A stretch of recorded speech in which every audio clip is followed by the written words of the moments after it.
a desarrollar son signos y síntomas del aparato digestivo. El aparato digestivo, ustedes saben, está formado por la boca, faringe, esófago, estómago, intestino delgado, intestino grueso, glándulas salivales, hígado, vesícula biliar y páncreas. Todo este aparato vamos a explorar en sus síntomas y signos.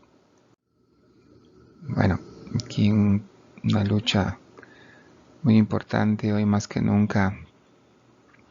Nuestro compromiso con la democracia, la libertad, los valores son fundamentales. En cuanto a la importancia de la patología gastrointestinal, imagínense, 7 de cada 10 bolivianos tienen gastritis y la mitad no lo percibe. Es un problema muy serio que 7 de cada nosotros tengamos esta sintomatología y pues con todo lo que implica, ¿no? Una molestia permanente a nivel gastrointestinal, las causas, por supuesto, el estrés, la infección, la enfermedad aguda, consumo de medicamentos, agua cruda, alcohol, sustancias agresivas. Todo eso está generando hoy día que tengamos mucha sintomatología gastrointestinal. Aquí están los más importantes: pérdida del apetito, hipo, vómito, náuseas. Inclusive podemos ir a una hemorragia digestiva. Todo por la gastritis que hoy día nos causa tantos problemas en como se convierte en una patología muy prevalente. No olviden la relación con el consumo de gis, cafés, conservantes, colorantes, es muy importante.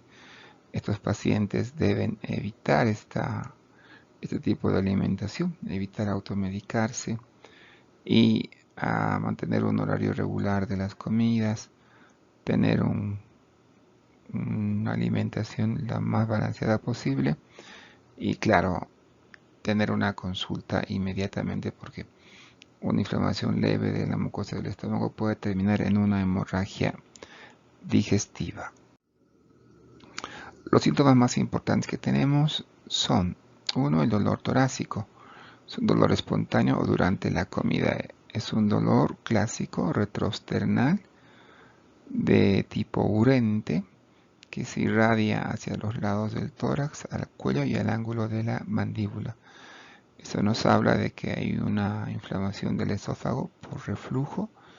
El ácido clorhídrico que tiene el estómago está causando una inflamación en la mucosa esofágica. También nos debe hacer pensar en la posibilidad de un reflujo gastroesofágico y problemas de regurgitación permanentes. Aquí está el esófago, aquí está el estómago, el contenido ácido como refluye hacia el esófago, causando el dolor que acabamos de mencionar. Es muy importante entender la razón de la esofagitis.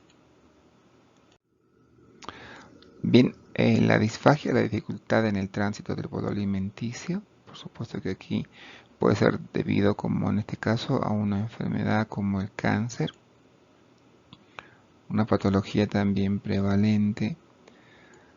Las disfagias pueden ser altas, lesiones que pueden ocupar la parte superior del esófago, o bajas, las que acabamos de describir.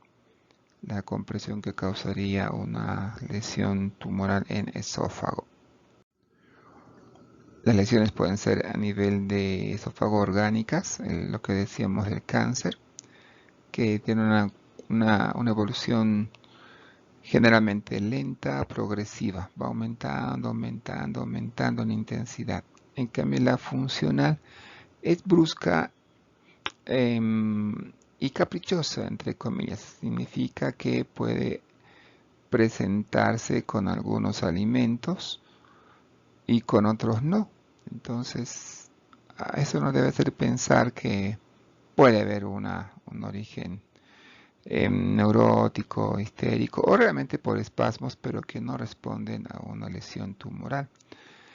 La localización en la funcional es variable en su ubicación. Y en la orgánica, bueno, hay un gran compromiso ya del estado general, pérdida de peso, decaimiento. Y el sitio es muy importante entender, generalmente es el mismo. El paciente refiere: en este lugar siento la dificultad de que mi alimento progrese a mi estómago, y no varía la localización. La evolución, tristemente en el cáncer, ustedes saben, es permanente, no retrocede, ¿no? Claro, cuando ya se hace una cirugía o se reseca la lesión, bueno, ahí va a haber mejoría, pero no si no se trata. En cambio, en la funcional, el estímulo eh, puede desaparecer en cualquier momento. El paciente refiere alivio, inclusive sin recibir ninguna medicación. Otros síntomas y signos del esófago: tenemos la disglusia, la dificultad para tragar. Debemos diferenciarla de la afagia, que es la sensación de no poder pasar al alimento. La odinofagia es la deglución dolorosa, puede ser inicial a procesos orgánicos de la orofaringe, o tardía cuando son procesos orgánicos en esófago y estómago. La odinodisfagia, cuando hay deglución dolorosa y dificultosa. La regurgitación es el reflujo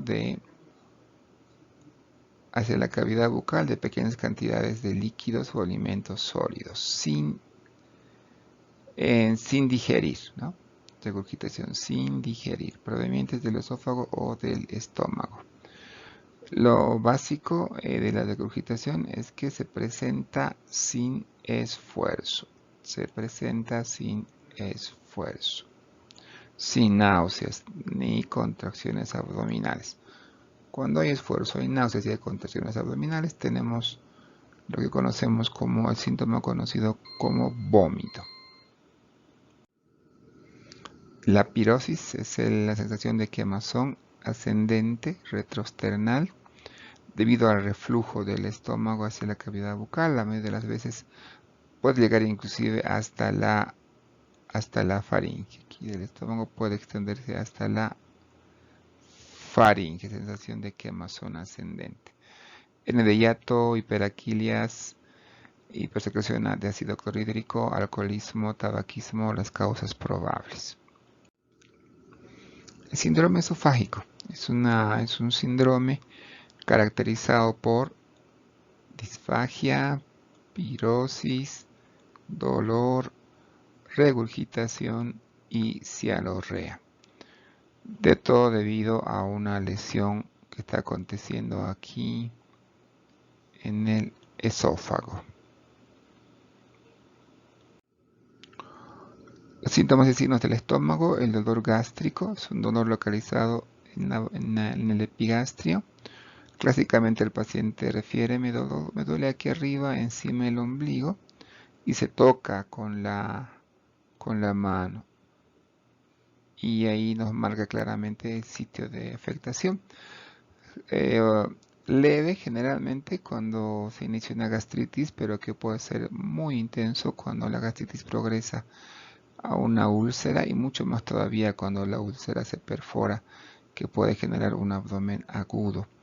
Las causas: consumo excesivo de alcohol, medicamentos, como los antiinflamatorios. Muy importante tener en cuenta esto, la relación de la gastritis con alcohol, medicamentos y helicobacter es muy importante, y en el tratamiento debemos eliminar todas estas causas. Seguimos con los síntomas más importantes. Acidez o ardor hipogástrico, esa sensación de quemazón, de ardor, asociada generalmente a una sensación de acidez bucal, conocida como vinagrera. El paciente clásicamente dice: siento mi boca amarga y me arde aquí la boca del estómago.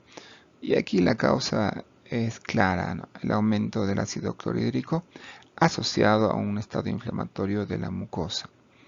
Puede exacerbarse con la ingesta de alimentos de forma precoz o tardía, y generalmente el paciente nos va a referir: doctor, tengo boca amarga, me arde aquí cuando como alimentos como frituras, ricos en grasa, lácteos con contenido graso, el paciente va a referir a ardor clásico de una gastritis. Las náuseas, sensación de asco o repulsión, referidas a la garganta o el epigastrio, y con el deseo inminente de vomitar. El paciente va a referirnos que saliva a ese momento con mucha intensidad, tiene transpiración fría, se puede poner pálido, inclusive puede tender a desmayar. Es un cuadro nauseoso. El estado nauseoso, perdón, las náuseas son un síntoma que se puede asociar a muchas patologías, intoxicaciones alimenticias, medicamentosas, problemas de tipo neurótico, problemas relacionados con el estrés y claro, acompañando también al embarazo. El estado nauseoso es un síntoma multicausal que parece depender de la periodicidad de tonalidad del estómago. Significa que hay una inversión de los gradientes de presión intestinal, principalmente duodenal. Estado nauseoso se llama un estado permanente de náuseas, muy frecuente en el primer trimestre del embarazo, también a procesos orgánicos o funcionales del aparato digestivo y al alcoholismo crónico. Los vómitos es un mecanismo reflejo que se traduce en la eliminación violenta del contenido gástrico en forma total o parcial. Generalmente se acompaña de estado nauseoso y de contracciones abdominales. El mecanismo del vómito es un arco reflejo. El centro se llena el bulbo raquídeo. La vía aferente del nervio neumogástrico, esplénico, vestibular, óptico, glosofaríngeo, olfatorio y cardíaco. Y la vía eferente, el neumogástrico, el glosofaríngeo y el nervio esplénico. Es importante diferenciar el vómito central del periférico o típico. El vómito periférico viene con esfuerzo, náuseas, arcadas, contracciones abdominales. No produce trastornos de la conciencia, puede contener restos alimenticios, mucos sanguinolentos biliosos, puede exacerbarse cuando el paciente camina o cuando está recostado.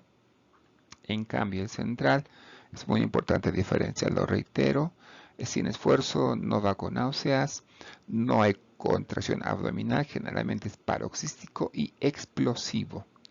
Generalmente no contiene restos alimenticios. Puede contenerlos también, por supuesto, si el paciente acaba de alimentarse y se acompaña de alteraciones en el estado de conciencia.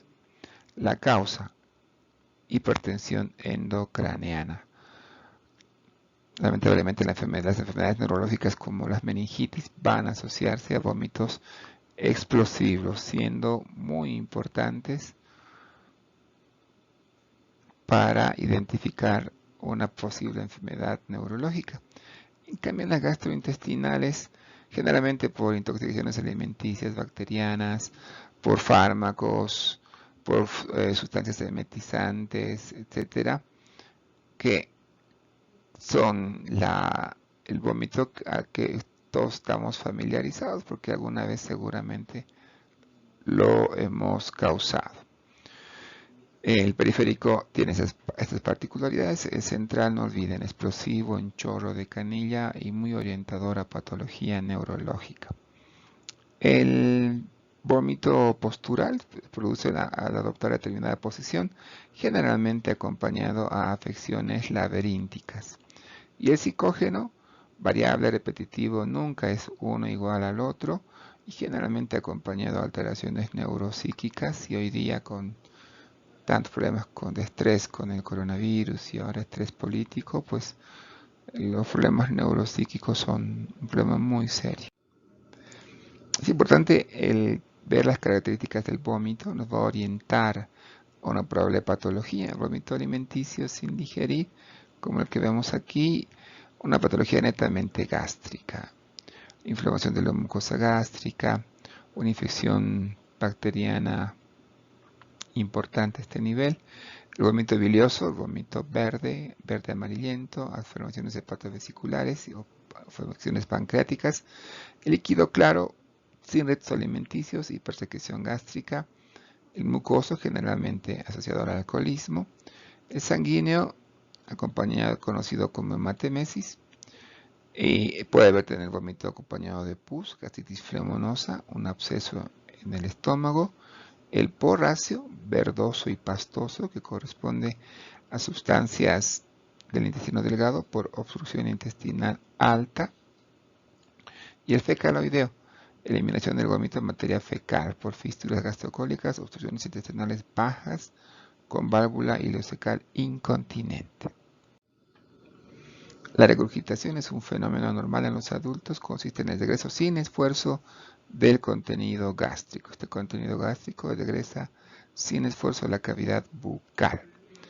Causas: enfermedad ácido-péptica, acalasia, obstrucción del esfínter esofágico inferior, acá puede haber esa obstrucción, incompetencia del esfínter gastroesofágico, hernia de hiato, divertículo esofágico o de Senger, y obesidad extrema por aumento de la presión abdominal.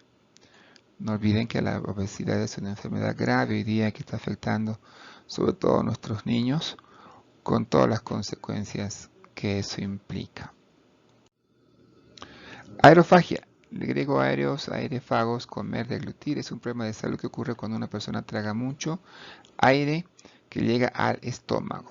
Tomar una gaseosa con una gran cantidad y en forma rápida va a ocasionarnos aerofagia y se va a expresar por distensión abdominal, por supuesto, eliminación de eructos que pueden causar cierto dolor. Generalmente, reiteramos, a la deglución de aire acompañando al consumo de bebidas gaseosas, que dicho sea de paso no son un buen hábito y que nosotros como médicos deberíamos recomendar a los pacientes no consumir este tipo de bebidas. También, claro, goma de mascar, gaseosas, prótesis dentales sin ajustar, comer comida muy rápida sin masticar apropiadamente. Y también, lamentablemente, presiones con bloqueos en las vértebras cervicales, donde la inhalación puede causar que el aire entre al esófago y al estómago. Lesiones neurológicas, por supuesto. El recueldo o regueldo es la expulsión por la boca con ruido de los gases que se producen en el estómago, comúnmente denominados eructos. En particular, pues, solamente relacionados a lo que les decíamos, a hábitos alimenticios inadecuados. No es un problema que debería alarmar, simplemente orientar al paciente a tener mejor cuidado con su alimentación.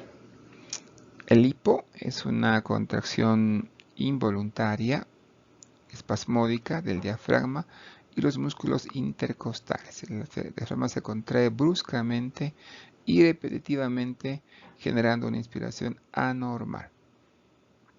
Puede ser por comer demasiado rápido, distensión gástrica, aerofagia, consumo de bebidas alcohólicas o alcohol y ansiedad. Generalmente la causa más frecuente, comer demasiado rápido.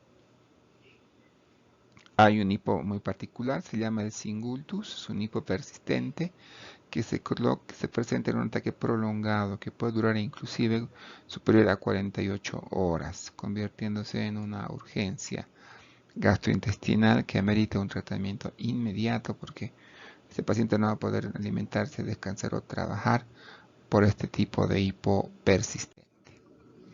Los algoritmos es un término muy familiar para nosotros, son los ruidos que percibimos al escuchar a un paciente con contenido importante de gas en el intestino.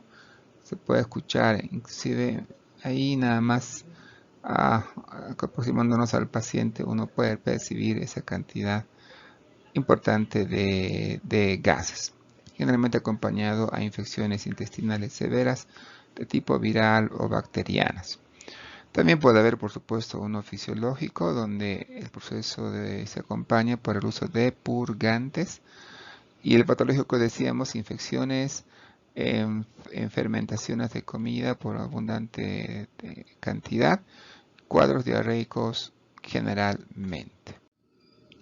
La úlcera péptica es una enfermedad característica, dolor en el epigastrio, dolor tipo corrosivo, generalmente 1 y 3 horas después de comer o durante la noche después del sueño. Tras la ingesta de alimentos Tiene episodios de exacerbación y remisión durante meses. Es generalmente asociado a reflujo estrofágico, asociado a pirosis, que es ardor y que desaparece con la toma de un agente alcalino, como los antiácidos. También se asocia a vómitos, pérdida de peso y estado nauseoso.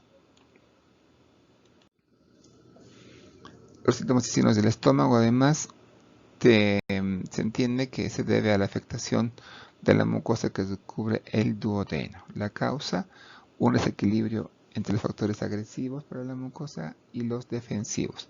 La infección por el Helicobacter pylori es la causa de la mayoría de los casos. Los AINES también son un problema muy serio que ocasiona esta enfermedad conocida como úlcera péptica. Los factores protectores de la son la secreción gástrica de moco y bicarbonato, el flujo sanguíneo adecuado a la mucosa gastroduodenal y los mecanismos naturales de separación de la mucosa y la secreción de prostaglandinas. Esos factores son lesionados por el uso de fármacos antiinflamatorios no esteroideos y un problema grave que está causando hoy día las infecciones por el Helicobacter pylori. Tiene una mucosa enrojecida e inflamada a la que se asocian lesiones ulcerosas.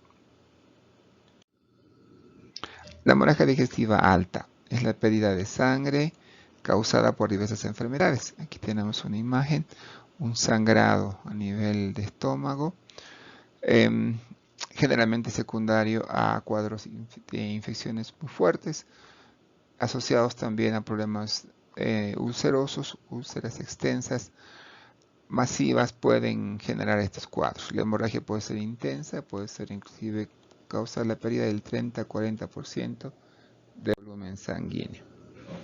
Las hemorragias altas se acompañan generalmente de hematemesis, que es sangre por boca proveniente del aparato digestivo.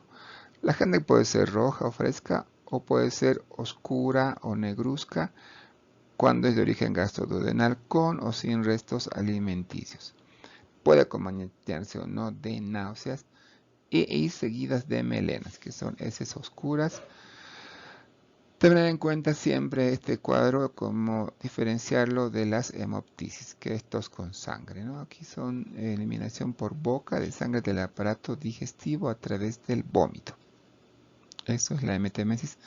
Aquí vemos un vaso sangrando a nivel de estómago, un sangrado muy fuerte. Reitero, pueden acompañarse de una pérdida del 30-40% de la sangre total del paciente. Bueno, esos son los síntomas más importantes, signos, la patología prevalente en nuestro medio. Terminar, decirles nada más que la historia clínica pues, es nuestro más importante instrumento de trabajo. Hay que llenarla cumpliendo los procedimientos establecidos ya por la cátedra. Tener claro que el orden en el método clínico es fundamental también, nos permite conocer la patología del paciente y paulatinamente ir descartando enfermedades o síndromes y finalmente quedándonos con el diagnóstico más posible. Esa es la riqueza de la semiología, nos da un método de trabajo que nos permite llegar a un buen diagnóstico si seguimos adecuadamente los procedimientos. Una buena anamnesis es fundamental. La inspección, la palpación, la percusión y la auscultación bien empleadas van a generarnos siempre un adecuado examen clínico que va a terminar con un diagnóstico correcto. La ética no lo olviden nunca. Nosotros debemos tener que nuestros actos deben responder siempre a los principios más importantes de la ética y bioética. No causarle nunca mal a un paciente, pase lo que pase, no importa el sacrificio, el esfuerzo, pero debemos evitar que por ignorancia, por un exceso de confianza, por no tener condiciones y hacer procedimientos con mucho riesgo, pues todo eso va a generar en algún momento riesgo para el paciente y lo peor, podemos causarle un mal. Evitar siempre incurrir en este error. Siempre actuar beneficiando al paciente sobre nuestro propio beneficio. El paciente es quien debe siempre salir ganador de un procedimiento médico, quirúrgico, de diagnóstico, el paciente siempre debe ser valorado con la mayor empatía y con el mayor compromiso posible. No olviden también que el paciente tiene derecho a decidir lo que va a recibir o no. Él decide su cuerpo. Nosotros debemos explicarles de la mejor forma posible los procedimientos que vamos a practicar. Pero si el paciente no lo asume, no da su consentimiento, él tiene todo el derecho de hacerlo. La información también, no olviden, es totalmente confidencial. No debemos revelarla a nadie sin permiso del paciente. El principio de justicia, finalmente, el paciente debe ser tratado como corresponde, sin más ni menos atributos que lo que la condición amerita. El paciente debe tener acceso a los medios en forma equitativa, no importa su origen social, reitero. El principio de justicia debe también ser considerado por nuestras autoridades. Hoy día la carencia de recursos, de camas, de medicamentos, de oxígeno, han sido un factor terrible de fallecimientos. Y ahí vimos claramente que nuestra situación política pues causa eso, ¿no? Gente más desvalida, ¿no? No se da lo que en justicia corresponde a la economía, en su economía, a la salud del país. Es por eso que seguimos luchando con una gran aspiración nuestra que se llama 10% para salud. Eso es indeclinable, es una meta que la vamos a lograr tarde o temprano. Ayúdenos ustedes también a luchar por esto para que estos principios puedan beneficiar al paciente en las condiciones más ideales posibles. Muchas gracias.